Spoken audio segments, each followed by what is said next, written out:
Hello, this is Dr. Grande. Today's question is, can I analyze the case of George Santos? Just a reminder, I'm not diagnosing anybody in this video, only speculating about what could be happening in a situation like this. If you enjoyed this video, please like it, subscribe to my channel, and consider supporting me on Patreon. I will put the link to Patreon in the description for this video. First, I will look at the background of this case. I'll move to a list of claims that George Santos has made, then offer my analysis. George Santos was born in Queens, New York on July 22, 1988. From October 2011 to July 2012, George worked as a customer service representative for Dish Network in Queens, New York. In 2022, George successfully ran for the U.S. House of Representatives in New York's 3rd Congressional District. This covers Northeast Queens and part of northern Long Island. On December 19, 2022, the New York Times published an article indicating that many of the claims that George had made about various aspects of his life appeared to be false. Let's take a look at some of the claims made by George Santos, as well as various incidents which have been reported. George said that his maternal grandparents were Ukrainian and Jewish. They fled to Belgium to escape persecution. During World War II, they left Belgium and moved to Brazil in order to escape the Holocaust. In reality, George's ancestors have lived in Brazil for at least 3 generations. None of his ancestors have any connection to Ukraine, none of them have any Jewish heritage, and none of them were Holocaust survivors. In 2022, George described himself as, quote, a proud American Jew, unquote. Toward the end of that same year, he changed his story. He said, quote, I never claimed to be Jewish, I am Catholic. Because I learned my maternal family had a Jewish background, I said I was Jew-ish. It would appear as though George believes that if he separates 2 syllables of a word with a pause, he changes the meaning of the word. This strategy is both cartoonish and cartoon-ish. George said that he attended a well-known college preparatory school in the Bronx called Horace Mann School. His parents ran into some money problems and he had to drop out in his senior year. He was just 4 months from graduating. In reality, the school has no record of George attending. George said that he graduated in 2010 from Baruch College in New York City with a bachelor's degree in finance and economics. The college said they had no record of him graduating. He also said that he went to New York University and earned a Master of Business Administration. The college said they had no record of George attending. George would later admit that he was lying. He said, quote, I didn't graduate from any institution of higher learning. I'm embarrassed and sorry for having embellished my resume. We do stupid things in life, unquote. George's mother was a home care nurse and a house cleaner, but George described her in another way. He indicated that his mother was the first female executive at a major financial institution. In addition, she was a survivor of the attacks of September 11 because she worked in the South Tower of the World Trade Center. George's claims about his mother are not true. At one point, George described his family as wealthy business owners. He falsely claimed that he and his family owned 13 rental properties in New York. He complained about the eviction moratorium during the COVID-19 pandemic. He said, quote, will we landlords ever be able to take back possession of our property, unquote. He said that he and his family had not been paid rent on their 13 properties in nearly a year. Well, I guess that's true in one sense. Because George never owned the properties, no one ever paid him rent. George spent time in Brazil in 2008. His mother was caring for a man there in her role as a home care nurse, not in her role as a major financial institution executive. George took the man's checkbook and used the checks to make fraudulent purchases, including a pair of shoes.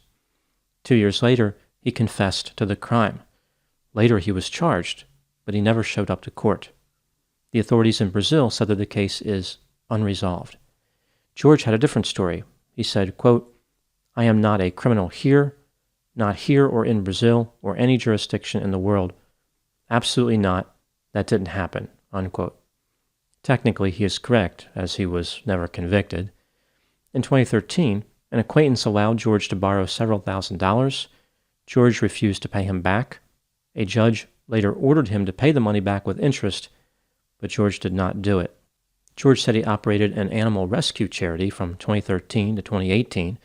It was called Friends of Pets United, and it saved more than 2,500 dogs and cats. It was supposedly a tax-exempt charity, but the IRS has no record of it. George claimed that he worked for Goldman Sachs and Citigroup. He described himself as a seasoned Wall Street financier and investor. When he was supposedly at Citigroup, he was quickly promoted to an associate asset manager. As it turns out, Citigroup sold their asset management division before George supposedly worked there. Both Goldman Sachs and Citigroup said they had no record of employing George. George later changed his story. He said he had worked for an employer that had a limited partnership with Goldman Sachs and Citigroup. He apologized for using a poor choice of words by suggesting that he was employed directly by those companies. At another point, George implied that his connection to those companies was so complex it was over the heads of most Americans. George claimed that he owned a capital introduction consulting firm in Florida.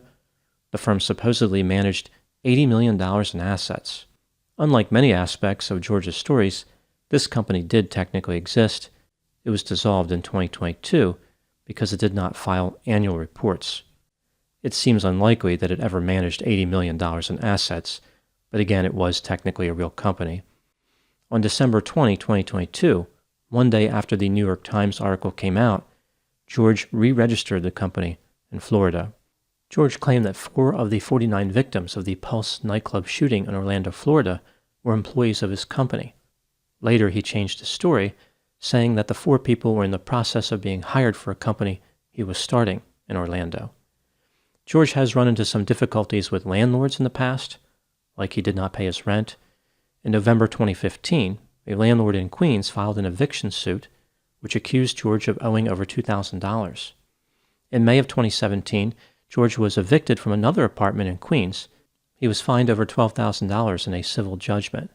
At the time making this video, the Nassau County District Attorney indicated she would investigate the situation with George Santos. She said, quote, "No one is above the law, and if a crime was committed in this county, we will prosecute it," unquote. George Santos has admitted to many of his lies. He says that he is ready to move past this scandal.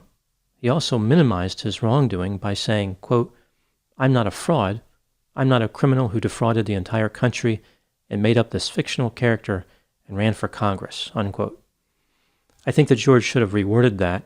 He did not make up a believable fictional character that ran for Congress. George's character was outlandish, or as he would prefer, outland-ish. Now moving to my analysis. Here are my thoughts on a few areas that stood out to me in the case of George Santos. Item number 1.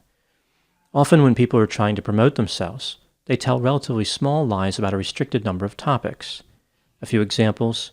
A person may inflate their educational level by saying they dropped out of college just 1 class shy of earning a degree. They might misrepresent their finances by saying they earned $100,000 a year in their job when they actually earned $40,000 a year. Or they may have a claim to fame, like they once had dinner with a celebrity who they met by chance at a restaurant in Hollywood. If a person used one of those lies, they may be able to deceive some people, but George Santos had a different strategy. He told major lies about many topics. There was no dimension of his life that was not distorted by deception. His ancestry, the accomplishments of his parents, his educational level, his employment and business experience, his charity work, and his connections to major events. George was one step away from coming up with a story like, as the World Trade Center was collapsing, I was carrying a bus full of orphans to safety using one arm as I fought off Nazis with the other. The soldiers kept coming at me, but I knocked them over with all of my college degrees. They would have normally just moved out of the way, but they were dazzled at how impressive my credentials were. George just could not stop lying about everything. When people are careful about lying, it shows they have a respect for how intelligent and skeptical other people are going to be. George has no respect for people. He thought that the public would believe just about anything, no matter how outrageous. Item number 2. George could not decide between playing the victim or playing the hero, so eventually he came up with the idea of being both at the same time. On the victim side, His family had to escape persecution, employees of his were murdered in a terrible attack, and he had to drop out of a private elite high school because of financial problems. On the hero's side, George was a wealthy businessman who had more money than he knew what to do with. Everything he touched turned to gold, and he was a major financial consultant. His life was bad in all the ways that would attract sympathy, and good in all the ways that would lead to admiration. Item number 3, many people who tell lies to gain admiration stick to their story even when they're caught. George tried a different tactic. He admitted that he lied, but immediately demanded to move on. He's ready to put this whole situation behind him. This is yet another way of playing the victim. From his point of view, he was doing something wrong, and people caught him. Now it's time for forgiveness. If he's not immediately forgiven, then people are being mean to him. Now he's the victim of their judgmental nature. He couldn't be the victim in any legitimate sense, so he fabricated a situation where no matter what the outcome, he gets to play the victim. George doesn't understand the accountability stage in this process. He doesn't appreciate the consequences for his behavior. Item number 4, what type of personality profile is consistent with the behavior we see in this case? This is just a theory, my opinion. George appears to have low openness to experience. He is not particularly creative. He fabricated comically simplistic stories. He appears to be low in conscientiousness, like he is not cautious. High in extroversion. He's talkative, outgoing, and sensation-seeking.